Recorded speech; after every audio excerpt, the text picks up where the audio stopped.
is Unapologetically Ashley, my podcast discussing topics such as dating, cooking, shopping, budgeting, and more, all with a disability. My goal is to show that, disabled or not, we are all the same, and while I may have a disability, it's not all of who I am. My name is Ashley, I'm 25 years old, and when I was born, the umbilical cord got wrapped around my neck 4 times with a knot, which cut off the oxygen to my brain, leaving me with a bunch of different disabilities, including CVI or cortical visual impairment, as well as a right hemiplegia, which is a type of cerebral palsy. Because I have both of these disabilities, oftentimes I can feel like an outsider, even within the disability community, like I'm trapped inside of a box. This can be quite isolating and lonely at times, and I can struggle with my disability, but at the end of the day, I'm just unapologetically Ashley. Hello and welcome into episode 5, Budgeting with a Disability. In this episode, we are going to be doing something slightly different, discussing the struggles of saving money and budgeting money when you have a disability. If you are listening to this on Spotify or other podcast apps, there are a lot of topics that I wanted to discuss in more detail that I didn't get to discuss fully in those videos. So things like cooking with a disability, dating with a disability, I've really enjoyed discussing those topics because I think they're really important when it comes to living with a disability, and there are a lot of struggles that disabled people face. Depending on their disability, of course, it's going to be a little bit different, but for the most part, we can all relate to those struggles, whether you are disabled or not. When I first started my channel, I actually made a video about budgeting and saving money.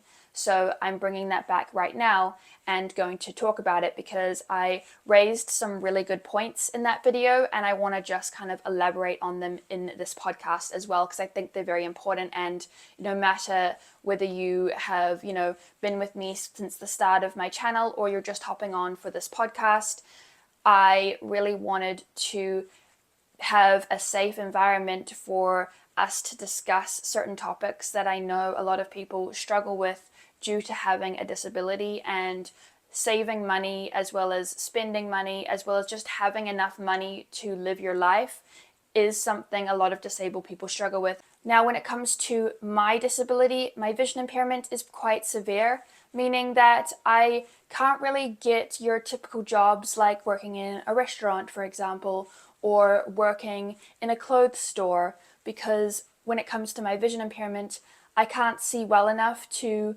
know the sizing of clothes, or, because of my right hemiplegia, I struggle to fold clothing. Or when it comes to working in a restaurant, things like taking people's orders or carrying plates of food is just not really the best environment for me. Now, obviously, money is important, especially when you have a disability, and, money is something that I struggle to get, and because of that, it's hard for me to, actually live off of when it comes to buying groceries.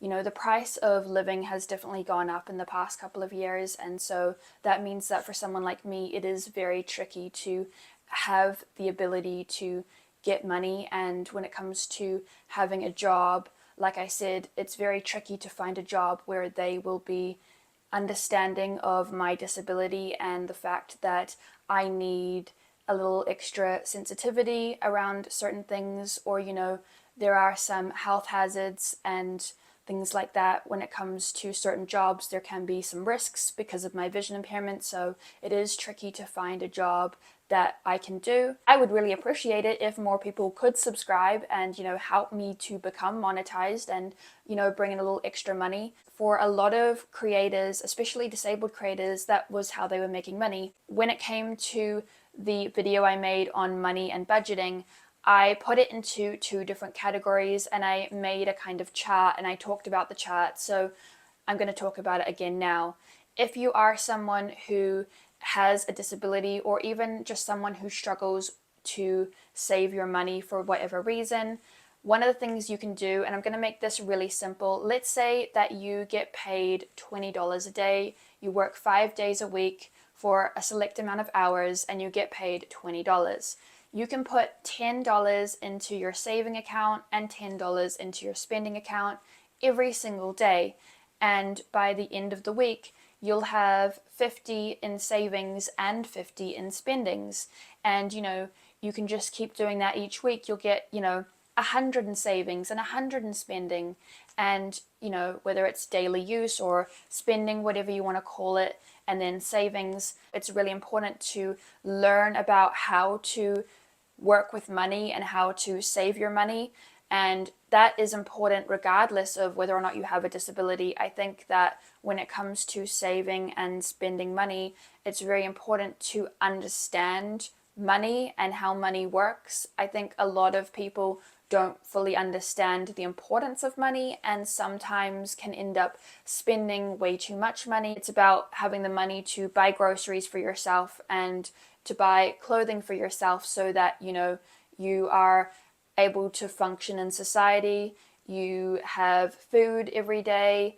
You have clothing you can wear every day.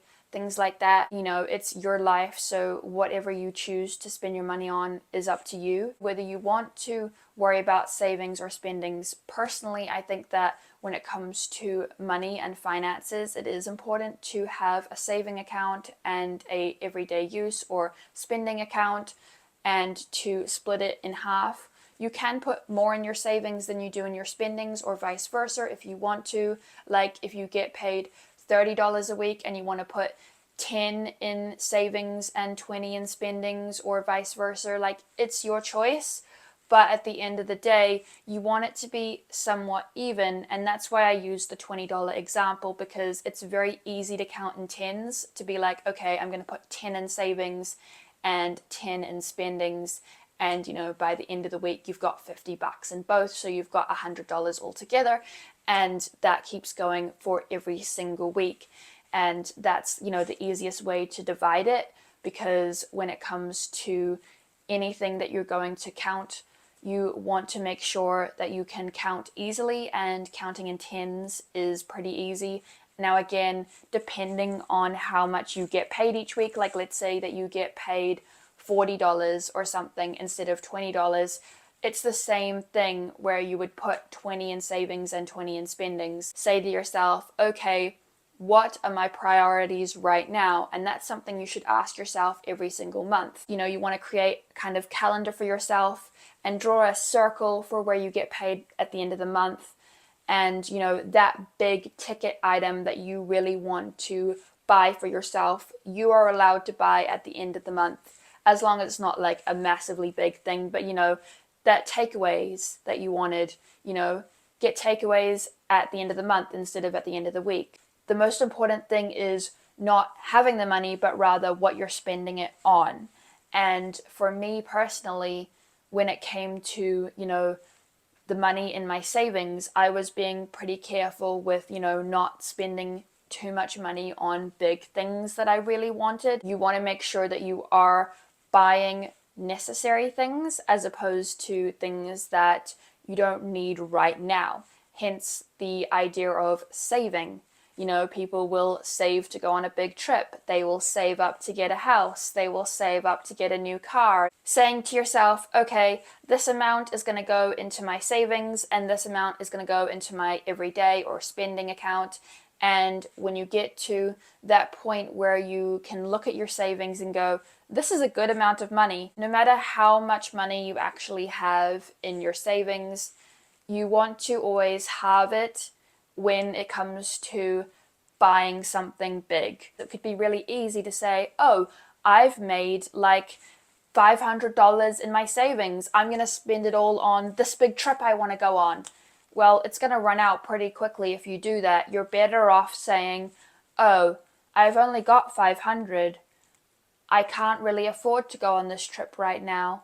Maybe instead I can buy this thing that I want. It's only, $200, so I'll still have $300 left over. Or, saying things like that to yourself, where it's okay that you don't have enough money right now for the big thing that you want, because at the end of the day, it's not really about that big thing. It's about you and your understanding of how money works, and knowing that, okay, right now I may not be able to afford it, but if I keep working at this job that I'm in, or I keep doing what I'm doing, eventually it will be there, and I can end up doubling my money. I can't go on this trip this year, but maybe I can go next year because I'll have twice the amount, and then I'll still have some money left over in savings, and things like that. And again, it does come down to the type of job you have, because depending on what job you're doing, you're going to get paid a different amount of money. I don't know a ton about this.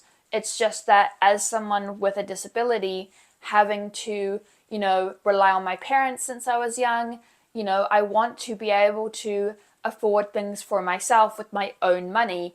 And I'm getting to that age where I have developed skills thanks to my family that have allowed me to be able to say, okay, this is how money works. I put this amount in savings, I put this amount in spendings, I keep going, and I will end up with a certain amount of money in both, and I can use that however I'd like to. Because once the money's yours, you can do whatever you want with it, but at the end of the day, you still need to be sensible with it and know that, okay, while I may not, have the money right now for this one thing I want to do, if I keep saving, I will eventually end up with that money and be able to spend it on what I want to.